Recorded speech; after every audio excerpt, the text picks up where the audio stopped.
নমস্কার বন্ধুরা, সবাই কেমন আছো?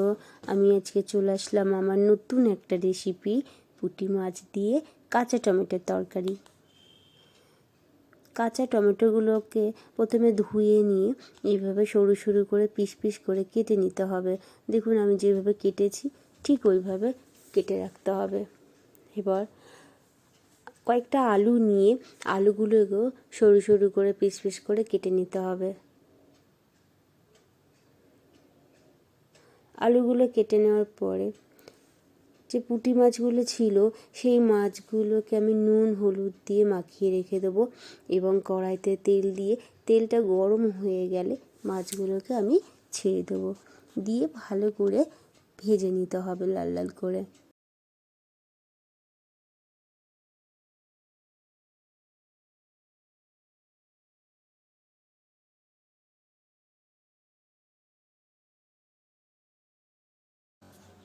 পুঁটি মাছগুলো আমার ভাজা হয়ে গেছে। এবার যে তেলটা থাকবে সেই তেলের মধ্যেই আমি আগে প্রথমে আলুগুলোকে ছেড়ে দেবো, দিয়ে অল্প একটু নুন দিয়ে আলুটাকে লাল লাল করে ভেজে নেব। আলু যতক্ষণ ভাজা হচ্ছে তত সময় আমি শিলেতে একটু সর্ষে আর লঙ্কা বেটে নেব। সর্ষে লঙ্কা বাটা হয়ে গেছে। এবার আলুটা যখন আমার লাল লাল করে ভাজা হয়ে যাবে তার মধ্যে আমি কাঁচা টমেটোগুলো দিয়ে দেব।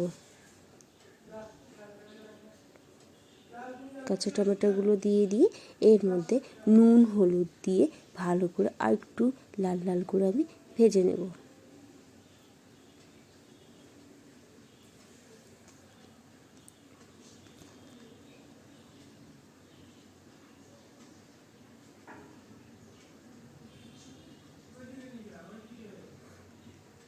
এবার যখন ভাজা ভাজা হয়ে আসবে টমেটোটা, তখন আমি তার মধ্যে বেটে রাখা মশলাটা, সর্ষে লঙ্কা যেটা বেটে রেখেছিলাম ওটা আমি দিয়ে দেব।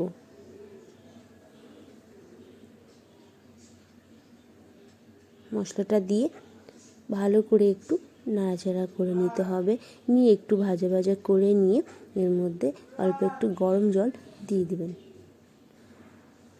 গরম জলটা দিয়ে আমি গরম জল দিয়ে দিয়েছি অল্প একটু। আপনি যেমন ঝোল খাবেন বা মাখা মাখা খাবেন সেই অনুযায়ী জলটা দেবেন। জলটা দিয়ে এর মধ্যে যখন জলটা ফুটে যাবে তখন পুঁটি মাছগুলো দিয়ে দেবেন। পুঁটি মাছগুলো দিয়ে ভালো করে নাড়াচাড়া করে নিয়ে একটু ঢাকা দিয়ে দেবে। ঢাকা দিয়ে দিলে একটু যখন ফুটে উঠবে দেখবে টমেটোটা আর আলুটা ভালো করে যখন সিদ্ধ হয়ে যাবে, মাছটাও যখন হয়ে যাবে তার মধ্যে অল্প একটু হালকা করে চিনি ছড়িয়ে দেবেন। চিনি ছড়িয়ে দিলে স্বাদটা বেশ ভালো লাগবে। চিনি ছড়িয়ে দিয়ে নামিয়ে নেবেন। আমার রেসিপিটা কেমন হলো সবাই অবশ্যই জানিও। যদি ভালো লাগে তাহলে একটা লাইক শেয়ার অবশ্যই করে দেবেন। আরেকটা কথা, আমি ফোনটা এক হাতে রান্না করি, এক হাত দিয়ে ধরে ভিডিও করি, তার জন্য যদি কোনো ভুল ত্রুটি হয় কিছু মনে করো না সবাই। আসি।